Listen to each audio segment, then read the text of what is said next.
대한민국의 모든 금융거래가 이루어지고 한국 경제의 미래를 논하는 곳. 오늘은 대한민국 최대의 항구 도시, 대한민국의 경제 발전을 견인하고 있는 이곳 부산에서 인사드립니다. 저희가 이렇게 굵직굵직한 경제 영화, 그리고 금융거래와 그리고 경제 흐름을 다루는 완성도 높은 영화들만을 고루 골라서 전문가들의 날카로운 의견을 청해 듣고 있는, 그리고 또 한국거래소의 역할과 의의를 알아보는 프로그램이죠. 라이너와 영화 볼 거래 진행을 맡은 라이너입니다. 자, 오늘은 한국거래소의 본사가 있는 부산에서 인사를 드려서 뜻깊습니다. 첫 번째로 부산에서 일하고 계신 분이죠. 놀랍게도 부산에서 일하고 계셨던 자, 이시우 대리님께 오늘 부산 한국거래소에 대해서 좀 여쭙고 싶습니다. 이 굉장히 많은 시청자분들이 한국거래소의 본사가 부산에 있다고는 생각하지 않을 것 같아요. 좀 소개를 해주실 수 있을까요? 그렇죠. 웬만하면은 이제 여의도 금융권을 떠올리시기 때문에 한국거래소도 여의도에 소재한 금융기관일 것이다 라고 생각을 많이 하세요. 어쨌든 기본적으로는 본사는 부산이고요. 본사는 서울에 부산이다. 있는 한국거래소는 서울사무소. 서울사무소. 네. 저희가 총 6개 본부가 있거든요. 네네. 그 중에 이제 경영지원본부, 파생시장본부, 청산결제본부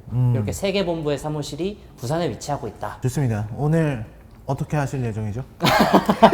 부산에 갔는데 서울에서는 제가 한국거래소의 얼굴이라는 걸 밝혔으니 아, 부산에서도 한번 아. 이제 한국거래소 얼굴이다라는 걸 한국거래소 한번, 얼굴이다. 보여주려고. 내가 공식 귀요미다. 예. 네. 자, 두 선생님은 이렇게 어쩌다 보니까 저희랑 이렇게 부산까지 오셨는데 지금 소감이 어떠십니까? 네, 정말 어쩌다 부산까지 왔나 싶은 생각도 드는데, 막상 또 한국거래소 출입하는 기자로서 이 한국거래소 본사에 왔다는 게 또 뜻깊더라고요. 이번 영화의 주제도 어떻게 보면 본사에 있는 파생상품 본부랑 또 관련이 있다 보니까 자연스럽게 여기서 촬영을 좀 잘했다, 그렇게 생각도 듭니다. 지금 여기 본사에 우리가 지금 촬영하고 있는 이 공간, 네. 이 공간이 어딘지 궁금해하실 것 같아요. 여기 어디죠? 여기의 정식 명칭은 한국거래소 자본시장 역사박물관. 한국거래소 자본시장 역사박물관. 예, 여기가 우리나라에서 가장 높은 곳에 위치한 박물관이라고 하더라고요. 그렇습니다. 여기가 지금 51층입니다. 여러분 51층에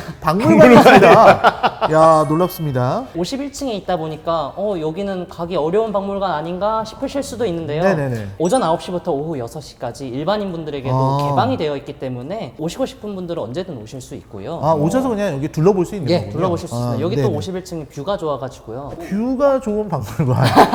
흔치 않은 것 같아요. 뷰 맛집 박물관이라니. 세상에. 정식적인 투어, 견학을 하고 싶으신 분들은 거래소 홈페이지를 통해서 예약을 하실 수 있거든요. 거래소 홈페이지. 예, 여기에서 여러 체험을 해보실 수도 있는데요. 네네네. 어떤 상장사의 CEO가 돼보거나 거래소 직원이 되어보거나 오. 증권회사의 직원이 되어보거나 이렇게 역할을 부여해서 플레이해볼 수 있는 것들이 오. 마련이 되어 있거든요. 부산이 본사다 보니까 훨씬 서울보다 잘 해놨습니다. 좋습니다. 두 분과 함께 부산 본사에서 보내드리고 있습니다. 이번 작품도 되게 신중하게 고르지 않을 수 없었는데요. 이번 실화도 지난 이제 서브프라임 모기지론 못지않게 어마무시합니다. 베어링스 은행 파산 사건을 다룬 영화죠.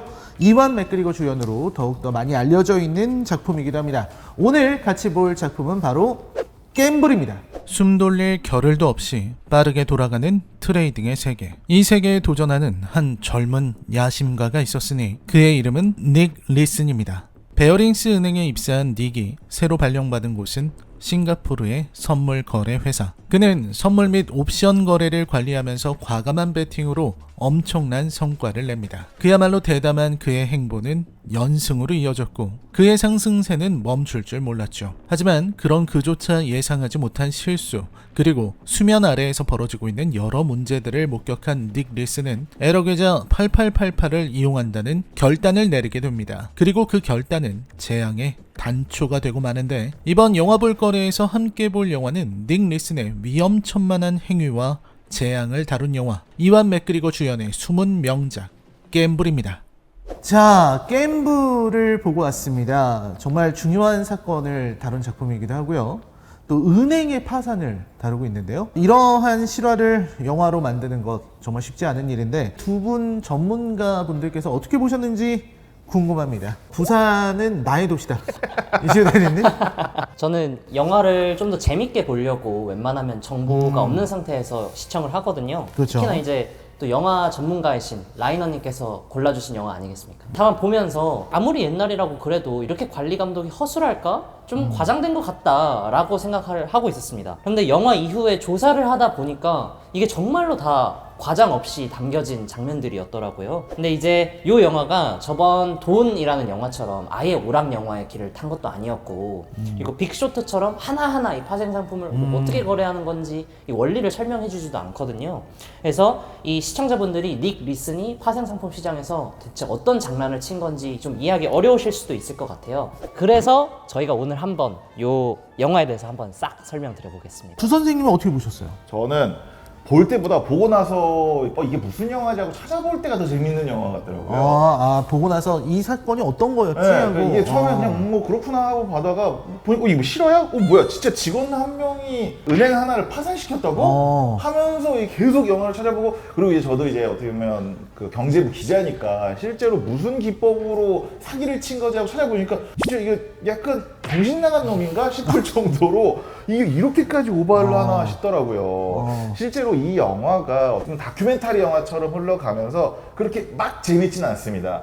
그래서 이걸 영화로 즐기고 싶으신 분들은 굳이 안 보셔도 돼요. 그냥 저희 영상 보시고 베어링스 파산 사태가 이렇게 벌어진 거구나 정도만 알아도 될 법한 저는 그런 영화라고 생각을 합니다. 그렇습니다. 영화를 굳이 볼 필요 없다. 네, 우리 저희 영상만 봐도 충분하다. 그렇죠. 야, 이런 자신감. 네. 좋습니다. 방금 나왔던 인물에 대해서 얘기를 하지 않을 수가 없는데요. 주인공 닉 리슨에 대해서 얘기를 해야 됩니다. 사실 이 사람의 자서전을 보고서 만든 영화, 이거 바탕으로 만든 영화가 바로 이 작품이거든요. 이슈 대리님은 닉 리슨 어떻게 보셨나요? 거래소 직원 입장에서 닉 리슨은 미친놈입니다. 미친.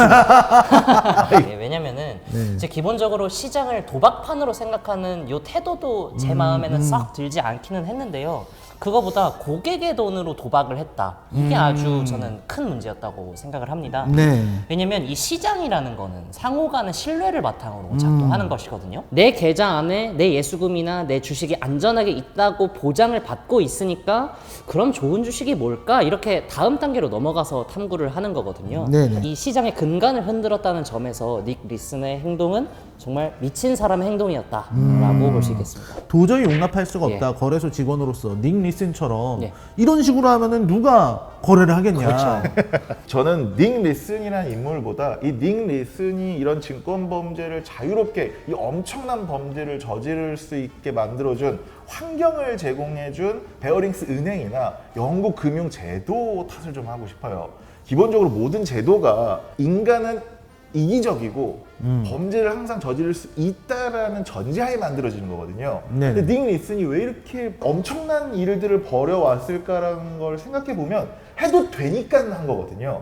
그 이기적인 인간의 욕망, 이 범죄를 저지르고자 하는 유혹을 그대로 실천하게 해준 이 당시의 이 부실한 제도가 그러면 이 닉 리슨이라는 괴물을 만들었다라는 생각이 들게 하는 그런 작품이었습니다. 부실한 제도의 문제였다. 네. 그리고 여기 이 영화에서는 이완 맥그리거 나오지만 네. 우리한테는 또 이시우 대리가 있지 않습니까? 지금 이시우 대리님이랑 이완 맥그리거가 이 영화에 출연한 나이가 거의 비슷하지 않나요? 예, 비슷한 편이죠. 증권 범죄를 다룬 영화인데 왜 이렇게 어린 느낌의 배우를 섭외했을까라고 전 처음에 의아해했거든요.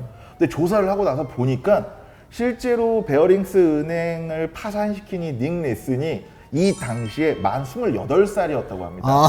그러니까 만 28살짜리 젊은 친구가 200년이 넘은 은행을 단박에 파산시켜버린 거죠. 200년 전통의 영국 은행을, 그렇죠. 여왕도 거래하는 은행을 파산을 시켜버렸습니다. 네. 자, 그럼 본격적으로 우리가 닉 리슨의 행위를 분석해 봐야 될 것 같습니다. 영화에서도 이제 닉 리슨이 도대체 무슨 짓을 했는지 자세히 나오기는 하는데 이 사건을 조금 더 쉽게 시청자분들에게 얘기를 좀 해주셨으면 좋겠어요. 저는 이제 이 이야기를 이제 파생 상품을 거래하다가 생겨난 이제 증권 범죄다. 한번 설명한다면 파생 상품. 왜냐면 파생 상품도 모르시는 분들이 있을 수 있잖아요. 주식을, 그러니까 이미 증권을 거래하는 것이 아니라 여기서 파생돼서 이걸 미리 살 수는 없을까? 그리고 미리 살 수 있는 권리를 사고 팔 수는 없을까라는 의미에서 나온 게 이제 파생 상품인 거죠. 그러니까 실제로 닉 리슨이 입고 있는 유니폼을 보면요, 거기 베어링스 퓨처스 라고 나옵니다. 베어링스 퓨처스. 베어링스의 미래를 약속한 그런 회사가 아니라 그러니까 베어링스 선물 회사입니다. 선물 회사. 그러니까 미리 네. 살 수 있는 그 파생 상품을 거래하는 그런 회사인데 선물. 파생 상품을 구체적으로 이야기하고 실제로 그 닉 리슨이 했던 수법들을 다 얘기하려면은 2박 3일이 걸립니다. 그래서 이 얘기를 제가 다 드릴 수는 없고 파생 상품이 왜 위험한지에 대해서 그러니까 이 사건의 본질에 대해서 말씀을 드리자면 파생 상품이 기본적으로 증거금률이 낮습니다. 증거금률. 예를 들자면 그 우리나라 이제 코스피 200의 선물 또는 옵션의 거래 증거금률이 5.2%, 5.2%. 그리고 위탁 증거금률이 7.8%입니다. 그 적은 돈을 가지고도 더 큰 거래, 더 큰 수익을 낼 수 있는 거죠. 이게 예를 들어서 1억 거래를 하고 싶은데 사실은 520만 원만 있어도 거래를 할 수 있다는 거죠. 그렇죠. 이제 그게 이제 우리가 예전에도 이미 얘기했었던 레버리지 효과, 레버리지 이님이 효과. 했던 지렛대 효과라고 말할 수 있는데 이 지렛대 효과 덕분에 더 큰 수익을 낼 수도 있지만 또 반대로 말하면 더 크게 돈을 잃을 수도 있는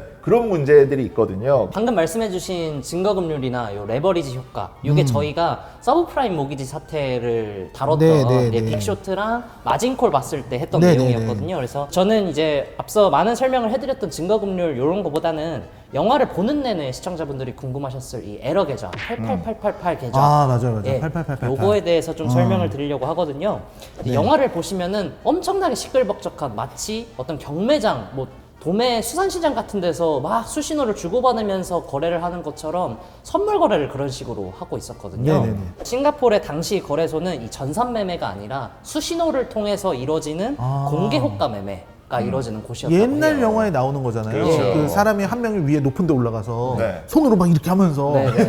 그런 거. 네. 맞습니다. 그래서 이제 영화 극 중에서 킴이 수신호를 잘못 봐서 이제 거래를 한번 잘못했었죠. 네네. 그래서 이런 것처럼 직원의 실수로 잘못 매매해서 손실이 났을 때 이걸 회사가 부담하기 위해서 그 손실분만 기록하는 에러 계좌가 있었다고 해요. 닉 리슨이 별로 감시를 받지 않는다는 것을 알게 되어서 자신이 잘못 투자한 모든 손실분을 해당 계좌에 기록을 하기 시작했던 겁니다. 그러면은 이 친구는 사실상 무적이 되는 거네요. 그렇죠. 자기가 실패를 해도 에러 계좌로 넣어버리면 되니까 그렇죠. 이거는 사소한 실수였을 뿐이야. 그런데 이제 영화에서도 뭐 월 말이나 연 말에 장부를 맞춰볼 때 이 정도 규모로 손실이 났다는 건 직원의 실수가 아니라 정말로 투자를 잘못하는 게 까발려질까봐 계속해서 돈을 채워 넣으려고 하는 시도가 이루어지는 거죠. 돈을 또 채워놓고 참 여러 가지 했습니다. 여러 가지 했습니다, 정말. 아, 참 대단한 친구인데 우리 전문가분들이 이제 보셨을 때 이게 아무래도 영화다 보니까 현실과는 좀 다르게 디테일 문제가 있을 수가 있거든요. 이시우 대리님이 특히나 이런 부분을 잘 봤을 것 같은데요. 제가 이제 설명드리고자 하는 거는 과거 영국이랑 현재 국내 시장 간의 어떤 제도 간의 차이점. 그래서 우리나라 자본시장법에는 두 가지가 있는데 하나는 투자자 자산 분리 제도라는 게 있고요. 또 하나는 유가증권 예탁 제도라는 것이 있습니다. 그래서 이 두 가지 제도를 기반으로 영화 속에 이 닉 리슨 같은 이 도덕적 해이를 원천 차단하고 있다라고 봐주시면 됩니다. 그래서 이 제도에 대해서 설명을 드리면 투자자 자산 분리 제도는 금융투자업자가 고객의 예탁금을 받았을 때 이걸 한국증권금융 같은 증권금융회사에다가 맡겨야 하는 제도입니다. 그리고 만약에 우리가 증권을 매수했다라고 하면은 금융투자업자가 이 증권도 분리된 예탁결제와 같은 분리된 별도 기관에 맡겨야 합니다. 고객 계좌에서 닉 리슨처럼 돈을 빼갈 수도 없고요. 뭐 증권을 빼가는 행위도 사실상 불가능하다고 봐주시면 됩니다. 참고로 이제 한국증권금융의 최대 주주가 우리 한국거래소고요. 네네. 그리고 예탁결제원이 한국거래소의 자회사거든요. 네. 그래서 이 투명한 시장을 조성하기 위해서 한국거래소가 직접적으로도 관여를 하지만 이렇게 간접적으로도 관여하고 있다라고 봐주시면 됩니다. 그렇습니다. 좋은 정보였던 것 같습니다. 자, 두 선생님은 영화 내에서 굳이 왜 다루지 않았을까? 요걸 다뤘으면 좀 더 좋았을 텐데 라는 느낌을 말씀드리자면은 닉 리슨의 취업 전 행적이 나오지 않은 거예요. 베어링스 은행 들어오기 전에 그렇죠. 왜냐면 영화에서는 이제 그런 식으로 나오잖아요. 이런 일을 벌일 수밖에 없었던 이유는 처음에 그 아시아계 직원이었던 팀이 잘못했고 잘못해서. 그 잘못을 덮어주려고 이런 행동을 했다. 그런 어쩔 수 없었다. 그러다가 라고 이제 바늘도둑이 소도둑이 됐다. 그렇죠. 동정심이 생기는 분들도 있을 거예요. 하지만 실제로 이 닉 리슨이라는 실존 인물 같은 경우는 베어링스 은행에 취직하기 전에 이미 문서 위조 전력이 있었고요. 아, 문서 위조. 네, 그리고 우리나라 돈으로 약 500만 원의 벌금형을 받은 이력이 있었습니다. 그러니까 옆에 소가 없어서 못 훔친 거지. 그렇죠. 있었으면 충분히 훔칠 친구였다. 맞습니다. 그래서 시청자 여러분들도 이 닉 리슨을 동정할 필요가 없다. 실존의 닉 리슨은 이미 범죄 전력이 있었다라는 말씀을 한번 드리고 싶습니다. 닉 리슨은 애초에 나쁜 놈이었다. 네, 이런 말씀해 주셨고요. 자, 오늘 우리가 이곳 부산 한국거래소 본사에서 정말 뜻깊은 시간을 갖고 있습니다. 지금 한국거래소 이야기 아까부터 계속 역할과 의의에 대해서 얘기를 해봤는데 지금 한국거래소가 하고 있는 닉 리슨과 같은 어떤 범죄, 사기를 막기 위해서 어떻게 대응하고 계신지 말씀해 주시죠. 우선 오늘 설명드렸던 대로 뭐 자본시장법상 투자자 자산 분리제도, 유가증권 예탁제도, 그리고 한국거래소를 비롯한 다양한 금융기관들이 함께 이런 도덕적 해이가 원천 차단되도록 하고 있다. 그래서 시청자분들 너무 걱정하지 않으셔도 된다는 점 일단 말씀을 드리고요. 시장 활성화만을 위해서 저희는 노력하는 기관이 아니고요. 안정적인 시장 운영을 위해서도 노력하고 있어요. 적정한 증거금률 책정이라든지 아니면은 뭐 차고거래 구제제도라든지 이런 다양한 제도들을 두고 있으니까요. 요 점에서도 투자자들이 저희를 믿고 투자해 주시면 된다. 점 말씀드리겠습니다. 자, 오늘 겜블이라는 영화를 쭉 같이 살펴봤습니다. 겜블 이야기한 소감 한번 들어봐야 될 것 같은데요. 이 한국거래소와 그리고 뭐 금융위원회 같은 이제 금융당국들은 항상 이 딜레마 고민이 있습니다. 그 투자자들이 자산 증식할 수 있고 수익을 낼 수 있도록 시장에서 활성화해야 한다라는 시장 활성화라는 토끼도 있지만 또 반대로 말하면은 이런 증권 범죄들을 막기 위한 시장 건전화라는 토끼도 동시에 잡아야 되거든요. 그러니까 시장 활성화와 시장 건전화라는 두 가지 토끼를 잡는 게 얼마나 어려운지, 그리고 이제 금융 당국이 얼마나 어려운 일들을 지금 해가고 있는지를 느끼게 된 그런 시간인 것 같습니다. 네, 두 마리 토끼를 잡는 것은 쉽지 않은 일이다. 이런 말씀을 해주셨고요. 이시우 대리님은 어떻습니까? 예, 한국거래소에서 일하다 보면은 두 선생님께서 진짜 설명해주신 두 마리의 토끼 딜레마, 이거를 실제로 많이 겪거든요. 그래서 특정한 제도를 좀 풀어주면은 시장 활성화에 도움이 될 것 같은데 좀 미심쩍은 거예요. 그러면은 이제 팀부장님과 함께 토의도 하면서 어떤 부정적 효과가 있을지 두 번, 세 번 검토하기도 하고요. 그래서 저뿐만이 아니라 한국거래소의 모든 부서에서 모든 직원들이 이 두 마리 토끼를 함께 잡기 위해서 노력하고 있으니까요. 이제 앞으로도 우리 시장 환경을 건실하면서도 안전하게 발전시켜 나가도록 하겠습니다. 그렇습니다. 우리 시장을 건전하게 그리고 또 안전하게 활성화를 시킬 수 있는 이런 방향으로 계속해서 나아가고 있는 한국거래소 이야기를 해봤습니다.